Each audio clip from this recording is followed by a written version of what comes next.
အားလုံးပဲမင်္ဂလာပါဘာမစ်စဝိုင်း channel မှာပရိသတ်များကို28ရက်နေ့12နာရီ50မိနစ်မှာလှုပ်ခတ်သွားတဲ့မြင်းကလေးကြီးကြောင့်လမ်းမဝဲရတစ်လျှောက်မှာပျက်စီးရွေနေတဲ့အရာတွေ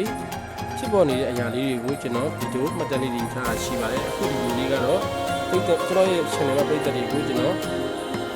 ဒီတာဝတီဒီဗီဒီယိုညဝေးကြည့်ကြတဲ့မှာဖြစ်ပေါ်ခဲ့တဲ့လမ်းမဝဲရရဲ့မြင်းကလေးတွေကိုကျွန်တော်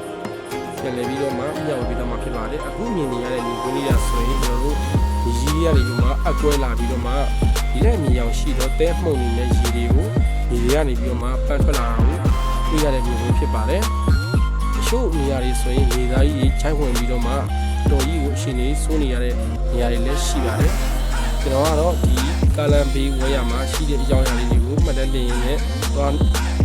မှတ်တမ်းယူခဲ့တဲ့အကြောင်းအရာလေးတွေဖြစ်ပါတယ်တချို့နေရာတွေမှာဒီတက်ကစူးသွားတဲ့အရာတွေနေရာတွေလည်းအများကြီးရှိရဲ့တချို့နေရာတွေဆိုအိမ်မျိုးဖျားတွေမျိုးဇီတိပထိုးတွေမျိုးမုတ်ဦးတွေမျိုးအစရှိတဲ့ဒီလိုနေရာမျိုးတွေလည်းရှိပါတယ်ဒါကတော့မြေကြီးတွေကနေပြီးတော့မှပတ်ကြအပ်ပြီးတော့မှထွက်လာတဲ့ဒီလက်မြေအောင်ရှိတဲ့တဲမုံနှစ်တွေနဲ့ရေတွေကိုထွက်လာတဲ့နေရာပဲဖြစ်ပါတယ်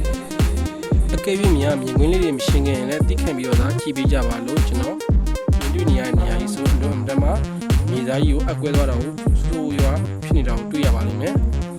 တော်တော်ကြီးမှတော်ကြီးတဲ့မြေသားအကွဲကြောင်းကြီးကနေရာမှာဆိုရင်ရှုလူတွေလည်းအိမ်ကြီးမှာတော့နေရပဲနဲ့လမ်းဘေးမှာနေရာမှာနေကြတဲ့အချိန်မျိုးတွေလည်းတွေ့ရပါမယ်ဒီနေရာမှာဆိုရင်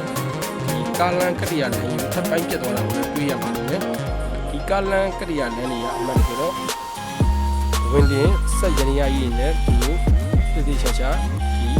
အောက်ကိုမာကောင်ယူပြီးတော့မှခင်းထားတဲ့လမ်းကြီးပဲကျွန်တော်ဒီလိုလမ်းမျိုးတွေတောင်မှအခုလိုမျိုးဖြစ်တဲ့ဆိုရင်ရှို့ရွာတွေအိမ်တွေမှာဖြစ်တဲ့အကြောင်းအရာတွေဆိုရင်ဖြစ်တဲ့နေရာတွေဆိုရင်ဆူရွာရှိပါတယ်ရှို့အိမ်တွေများဆိုရင်လုံးလုံးအများကြီးပြူသွားတဲ့အနေအထားမျိုးတွေလည်းတွေ့ရပါလိမ့်မယ်ဒါတော့ကားပေါ်မှတ်တမ်းယူရတာဖြစ်တဲ့အတွက်ကြောင့်ကျွန်တော်ရဲ့ဒီလူလေးကမြင်အဖြစ်သင်္နာလေးခက်ခဲလေးရှိခဲ့ရင်လည်းအားလုံးကိုကျွန်တော်ညွှန်တောင်းပန်ပါတယ်